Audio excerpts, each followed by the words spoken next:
Assalamualaikum warahmatullahi wabarakatuh. Perkenalkan, nama saya Sinta Adela. Di sini saya akan membahas tentang tugas dari Bapak Ihsan Parinduri di mata kuliah Teknik Riset Operasi, membahas mengenai metode Notworks, Least Cost, dan FOAM. Baiklah, saya akan mulai presentasinya sekarang. Baiklah, saya akan menjelaskan soal nomor 1, yaitu suatu perusahaan mempunyai 3 pabrik produksi dan 5 gudang penyimpanan hasil produksi. Jumlah barang yang diangkut tentunya harus melebihi produksi yang ada, sedangkan jumlah barang yang di gudang harus ditentukan jumlahnya minimum agar gudangnya tidak kosong. Tabel matriks menunjukkan jumlah paling banyak yang bisa diangkut dan jumlah minimum yang harus disimpan di gudang dan biaya angkut per unit barang. Yang pertama, ini ada tabelnya. Kita buat ada tabel pabrik dan gudang. Di sini dirincikan berapa biayanya. Dan di sini ada dibuat selisihnya. Nah, langkah pertama yang harus dilakukan untuk menyelesaikan adalah periksa apakah QS dan QD itu nilainya sama. Nah, jika nilai QS dan QD nilainya sama, maka tidak perlu ada penambahan dummy. Yang kedua, kita menyelesaikannya menggunakan metode Northwest Corner. Yang pertama, buat soalnya ke dalam bentuk matriks. Kedua, isi kolom mulai dari kolom pojok kiri atas atau yang biasa disebut dengan Northwest. Dan selanjutnya pengisian barang pada jalur harus berpedoman pada kapasitas dan jumlah permintaan yang harus dipenuhi. Setelah itu, isi pada kolom di sebelahnya hingga yang kanan itu terpenuhi. Setelah itu, hitung total biaya yang diperoleh. Yang pertama, itu kita lihat dari tabel matriksnya. Yang pertama kita isi adalah dari pojok kiri atas. Nah, yang kita isi itu kita masukkan nilai 400 di kolom pojok kiri yang atas di bagian gudang. Selanjutnya kita isi ke kolom yang kedua, yang bernilai di gudang 280 dimasukkan ke nilai 400. Terus turun pada gudang ketiga di baris kedua di kolom ketiga, yaitu kita masukkan nilai 500. Selanjutnya masuk ke baris kedua kolom keempat, masukkan nilai 100, dan masuk ke baris ketiga kolom keempat itu masuk ke nilai 300, dan di kolom kelima di baris ketiga ada nilai 800. Nilai-nilai ini dimasukkan sesuai dengan selisihnya itu. Jadi QD itu nilainya yang dimasukkan di bawah harus 400 dan QS-nya itu juga di sampingnya itu harus sesuai dengan nilainya 800. Jadi seperti yang kita lihat di tabel gudang yang pertama itu P1-nya itu dapat 400 dan QD-nya juga 400. Sedangkan di QS yang pertama itu nilainya 800. Bisa dilihat dari total jumlah 400 di G1 dan di G2 400. Yang kedua, di kolom G2 itu jumlah QD-nya 400. Dan di baris yang kedua itu ada jumlahnya QS-nya 600. Didapat dari total gudang yang ketiga sama yang keempat. Setelah itu, di baris ketiga kolom keempat itu ada nilai totalnya itu adalah 400 dan di QS-nya itu 1100. Nah, semua ini saat dijumlahkan itu totalnya adalah 2.500. Jadi, setelah itu kita mendapatkan biaya totalnya. Biaya totalnya yang didapat itu didapatkan dari yang pertama 50 dikali 400. Terus ditambah 80 dikali 400 sesuai dengan alurnya tadi, ikuti alur zigzagnya. Setelah itu ditambah dengan 70 dikali 500. 60 dikali 100, dan 60 dikali 300, setelah itu 40 dikali 800. Maka dapatlah hasil dari biaya total northwest cost-nya itu adalah 143.000. Baiklah, selanjutnya saya akan melanjutkan yang metode selanjutnya, yaitu less cost. Less cost ini adalah metode dengan pencarian biaya yang paling murah. Langkah pertama yang harus dilakukan adalah buat soal ke dalam matriks seperti yang ada di dalam presentasi ini. Nah, setelah itu kita prioritaskan jalur yang mempunyai biaya yang paling murah. Bisa kita lihat, jalur yang mempunyai biaya yang paling murah itu ada di kolom G5.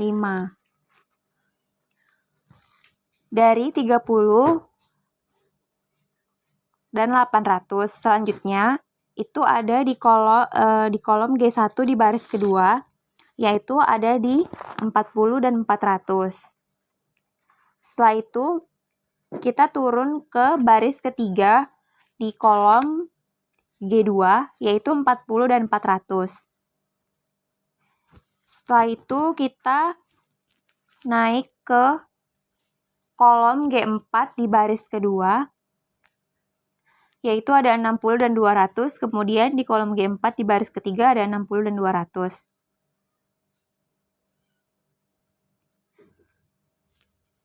Kenapa jalurnya seperti itu? Karena dari setiap kolom dan baris, kita melihat dari nilai yang terendahnya itu. Jadi dari 30 ke 40, 40 masuk ke 60. Setelah itu, maka kita akan mendapatkan totalan biaya, yaitu 800 kali 30, seperti yang di kolom pertama. Yang kedua, 400 kali 40.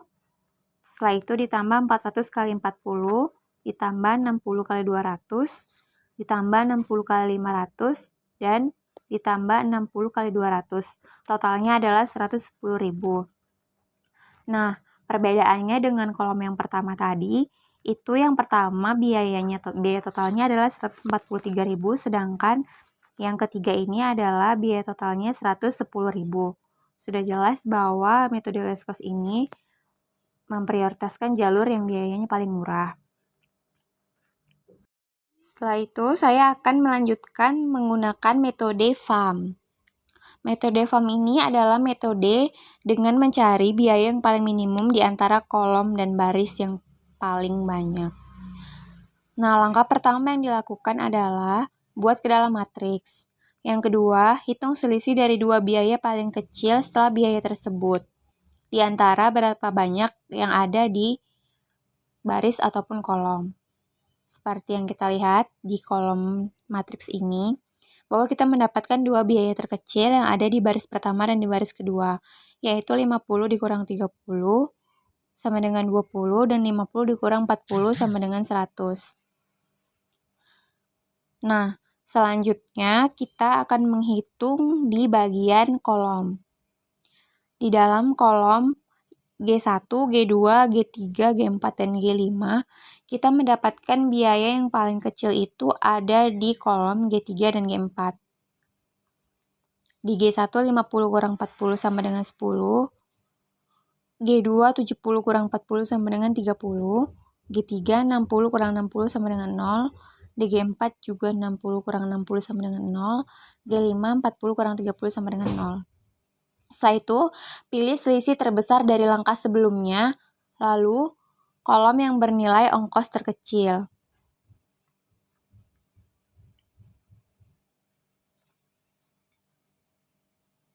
Dari langkah sebelumnya itu, kita mendapatkan baris yang paling besar itu ada di 70 dikurang 40 sama dengan 30.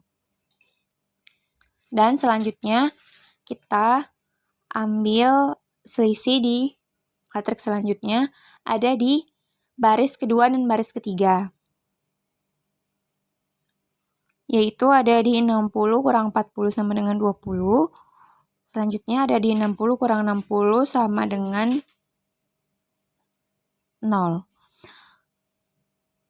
Maka setelah itu, kita akan menghasilkan hasil akhir dari matriks tersebut, yaitu di bagian baris kedua dan baris ketiga kita mendapatkan hasil 20 dan 0, sedangkan di bagian kolom ketiga dan kolom keempat itu kita dapat nilai 10 sama dengan 10 dan 0.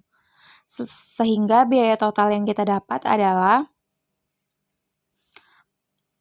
yang pertama di baris kedua 40 dikali 400 ditambah 800 dikali 30 ada di kolom yang G5.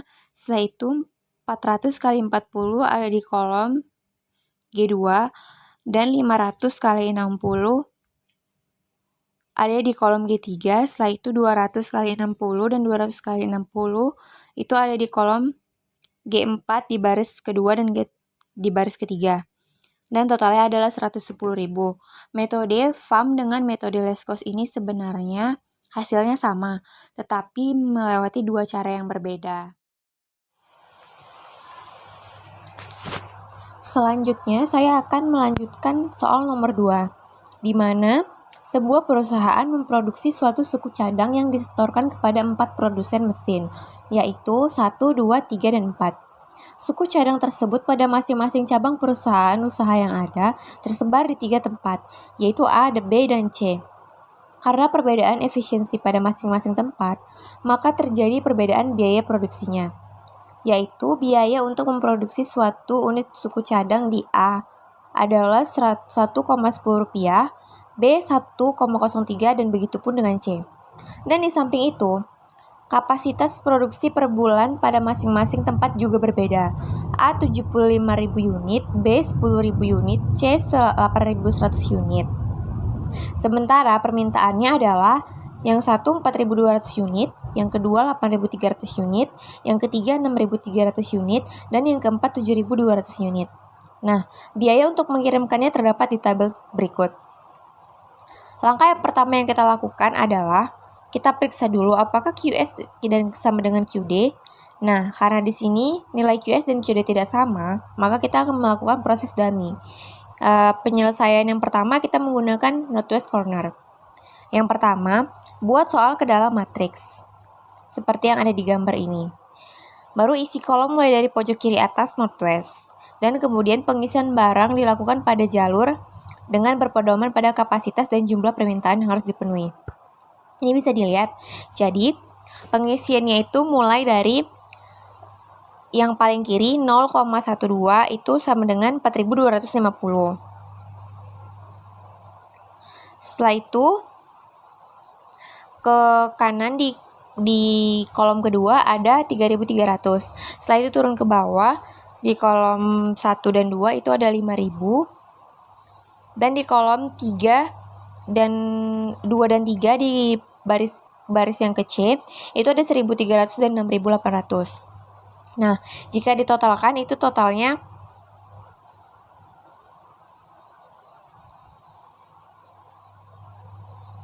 yang bawah adalah 4.200, sedangkan yang bawahnya lagi itu adalah 8.300. Nah, ke samping sini kita akan menemukan total 7.500 dan 10.000. Bawahnya pun begitu. Nah, di sini ada dummy untuk bantuan agar nilainya itu sama-sama dengan 26.000. Jadi kita tambahkan 400 sehingga dapat dummy-nya 26.000. Nah, maka biaya total keseluruhannya adalah 4.200 dikali 0,12, 3.300 kali 0,14, 5.000 dikali 0,17, 5.000 kali 0,20,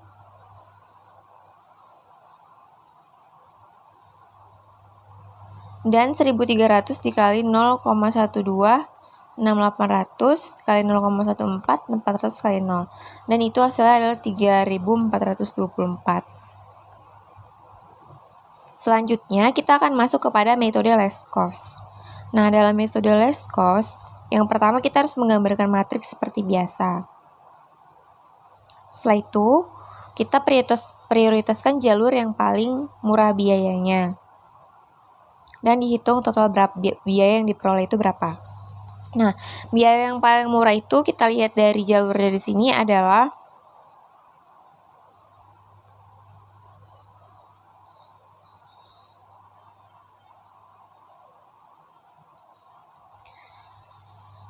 0,08. Nah, di sini 0,08 itu dikalikan dengan 2.300.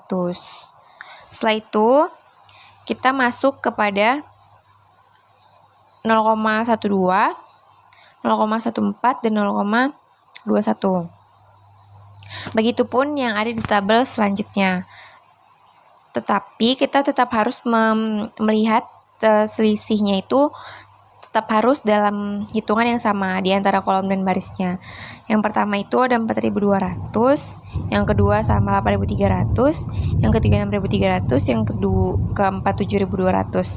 Nah, di sini begitupun yang di sampingnya sama. Jadi hasilnya itu sama-sama 26.000.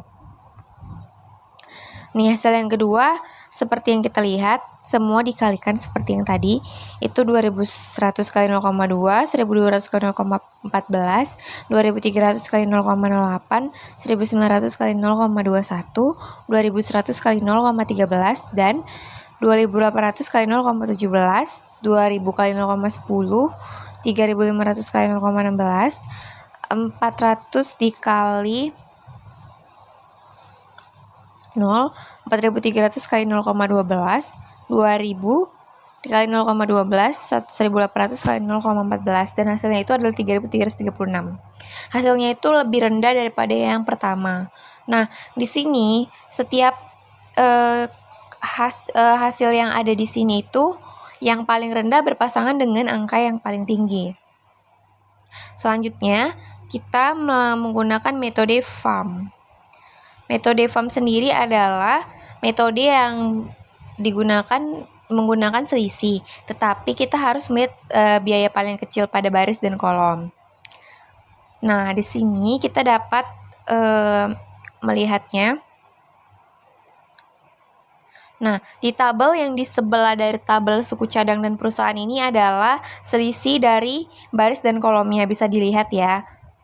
0,08, 0,4, 0,1, 0,03, dan 0,12. Sehingga hasil dari pencarian baris dan kolom dari antara baris yang A dan B dan C itu adalah sama seperti hasil yang di atas tadi, 3.336. Baiklah, sekian pemaparan dari tugas yang diberikan oleh Bapak Ihsan Parinduri. Semoga apa yang saya jelaskan bisa dimengerti oleh rekan-rekan semua.